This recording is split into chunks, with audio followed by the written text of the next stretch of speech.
yang di situ kan bukan hanya ijazah kompetensi inti. Nah, jadi kalau ada seseorang itu dari prodi yang di luar mesin, kita lihat, kalau saya nih ya, kita lihat adalah rekod dari riset dan publikasinya. Bicara yang lain. Ya. Kan nggak mungkin kalau saya setelah selesai sekolah tahun 2000 kemudian masuk sisa umur saya nggak bisa belajar yang lain. Nah, gitu ya. Nah, track record belajar yang lain itu bisa dibuktikan dengan aktivitas risetnya apa, kita cek pak publikasinya apa. Dan kemudian apakah katakanlah kalian dia itu memang menjadi inti dari bisa itu pasti beririsan. Nah kalau bapak industri ya sebelumnya itu nah kalau yang tadi industri ini mohon maaf ya, ada yang dari TI dengan mesin itu kadang di TI itu kan setahu saya, mohon maaf kalau salah ya, itu kan ada industri yang konteksnya itu manajemen industri sama hard industri, hard manufacturing. Nah bagi mesin kalau dia di hard manufacturing kita klaim bisa pak. Karena mesinnya prodi menjelaskan tata kelola-nya 3 prodi pak. Kemungkinan prodi ada asisten nakal tidak menjawab ya. Sayangkan ya. Karena ini adalah masuk di organisasi resources. Jadi resources itu sumber dayanya.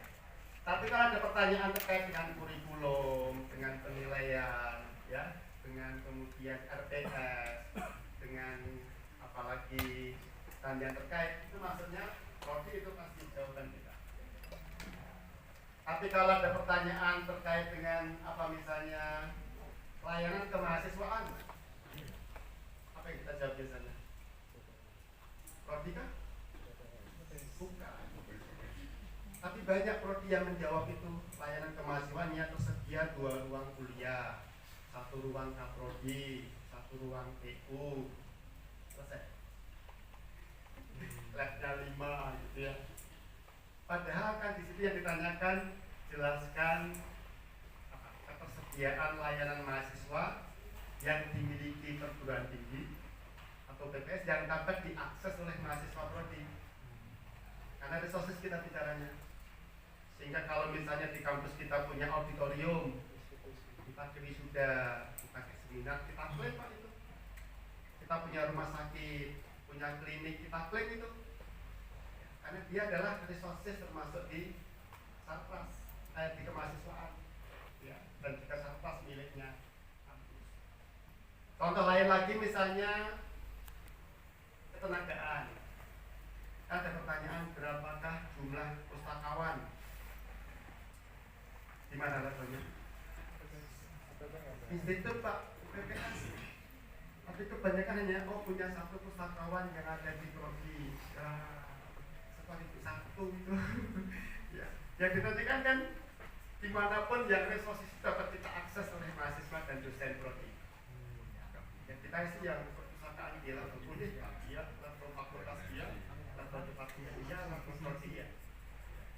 Kalau kami di UGM berapa jumlah pustakawan? 50 tak isi gitu kan, termasuk dari pusat, fakultas, departemen, yang pokoknya bisa diakses mahasiswa. Contohnya itu ya. Nah termasuk yang lain misalnya resources itu bicara sumber daya. Ini yang mungkin sering menjadi konflik juga. Sumber daya dosen misalnya. Dosen milik siapa yang kita laporkan di kurang kita? UPPS, bahkan institusi, bukan prodi. Makanya di dalam instrumen kita yang baru itu, yang 9 standar dan mungkin LAM juga, itu yang dihitungkan dalam akreditasi kan bukan dosen home base. Sepakat ya? Iya. Home base dihilangkan lagi, tidak dipakai dalam akreditasi. Home base itu adalah dosen untuk administrasi keberadaan prodi. Itu wajib 5 adanya. Bolehkah dosen home base itu tidak sebidang? Boleh. Yang penting ada 5. Tapi dari sikunya bagi dosen yang berkaitan. Contohnya kalau saya di teknik mesin ya tak ambilkan home base saya dari dosen sastra. Bolehkah?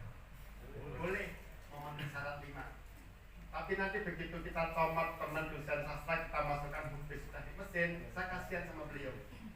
Dia nggak bisa naik pangkat, karena kalau pas naik pangkat dicek di sistem loh kok home base-nya di teknik gitu ya. Dia tidak bisa mengajukan dana riset hibah bersaing gitu ya, apa namanya hibah itu ya, karena dia beda bidang, tidak bisa. Kasihan sama dia. Ya. Tapi dalam konteks jaminan mutu yang kita gunakan kan ada DT dan DTPS. Apa itu DT? Dosen tetap miliknya prodi. Miliknya universitas Pak, bukan hanya BPS Pak. Jadi kalau di tempat saya teknik mesin ada mata kuliah filsafat Pancasila yang mengajar dosen tetap filsafat, itu dosen DT Pak, dosen tetap.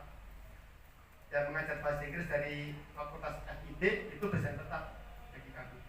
Yang mengajar misalnya ekonomi teknik dari FIB ekonomi itu dosen tetap. Nah, terus apa yang DTPS?